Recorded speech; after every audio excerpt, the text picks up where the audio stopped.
At 11 a.m. on November 11th, 1918, an armistice was declared in what was known as the Great War, ending hostilities in a conflict that saw over 15 million soldiers and civilians die in one of the largest wars in world history. For Europe, the loss of a generation of young men crippled economies and societies and laid the foundation for the Second World War. For America, the war was instrumental in establishing the U.S. as a global power. However, this was at the cost of over 100,000 killed in the war. Decisions made after the war and the peace settlement continue to impact the world more than 100 years after its conclusion. Because of the destructiveness of the war and the huge numbers of casualties, many nations began commemorations of the dead. As part of this honoring of the soldiers who died in World War I, Belgium, Canada, France, Italy, Poland, Portugal, Serbia, Turkey, the United Kingdom, and the United States all erected tombs of the unknown soldier to honor those soldiers who never returned home and whose remains could not be identified. In the United States, unknown soldiers from World War II and Korea were also interred at the Tomb of the Unknowns, which South Fayette students visit each year on the Washington, D.C. trip. In the United States, the first Armistice Day was recognized in 1919. President Woodrow Wilson wrote in this proclamation, "To us in America, the reflection of Armistice Day will be filled with solemn pride in the heroism of those who died in the country's service and with gratitude for their victory." In 1938, Congress made the 11th of November in each year a legal holiday known as Armistice Day, a day to be dedicated to the cause of world peace and primarily as a day set aside to honor veterans of World War I. Unfortunately, peace would not last, and soon America would find itself in even more deadly conflict, World War II. In 1945, World War II veteran Raymond Weeks from Birmingham, Alabama, had the idea of a national holiday that would honor all war veterans, living and dead, to be celebrated on Armistice Day. Weeks led a delegation to General Dwight Eisenhower, who supported the idea for National Veterans Day, making Weeks the father of Veterans Day, an accomplishment that earned him a Presidential Citizenship Medal. In 1954, after American forces had successfully fought aggression in Korea, Congress, at the urging of veteran service organizations, changed Armistice Day to Veterans Day. With the approval of this legislation, November 11th became a day to honor American veterans of all wars. The United Kingdom and many Commonwealth countries now refer to this day as Remembrance Day, and it is common in those countries to wear poppy flowers on this day. While other nations still refer to it as Armistice Day, in many parts of the world it is now a day to honor the service of all veterans. In the United States, Veterans Day honors American veterans, both living and deceased. The official day of national remembrance of those killed in action is Memorial Day, which was created due to the U.S. Civil War. Another military holiday that also occurs in May, Armed Forces Day, honors those currently serving in the U.S. military. Since its founding in the 1920s, South Fayette residents and alumni have contributed in many ways to the United States Armed Forces and have served in World War II, the Korean and Vietnam Wars, as well as in recent conflicts in Iraq and Afghanistan. During World War II, in addition to collecting over 100 tons of scrap metal, South Fayette students helped man a 24-hour lookout station in the township. Several South Fayette alumni died fighting in the World War. During the Cold War, the 99th Infantry Division, which had participated in the Battle of the Bulge during World War II, and then the Army Air Defense Command, were assigned to run the Nike missile site in Collier Township, and South Fayette hosted a radar installation. Additionally, many South Fayette residents and alumni have served in the 911th Airlift Wing since its founding in 1963. Today, South Fayette still sends students to the armed forces, either directly after graduation from South Fayette or after their graduation in a military academy or ROTC program. There are many ways to thank veterans for their service throughout the year. The veterans of foreign wars often sell poppy flowers for people to wear as a fundraiser for disabled veterans. You can support veteran-owned businesses or make a donation to an organization like the Wounded Warrior Project. In your own community, you could consider volunteering to help at Cuddy VFW Post 586. One of the best ways you can show your appreciation is engaging in community service and voting to honor the freedoms we enjoy by contributing to and working to make our nation a better place. One of the simplest actions you can do is simply thank veterans for their service, no matter what day of the year it is.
Hi, my name is Jossam Kilji. I'm a freshman at Fayette High School, and I'm a creator of this monument. What inspired me to dedicate this to our armed forces is mainly two things.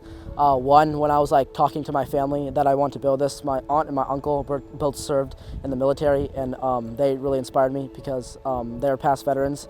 And then second of all, I think just the lasting impact of that this will be here for years, and there'll be different students from generations to come to see this, veterans that could possibly have their name plaque on here.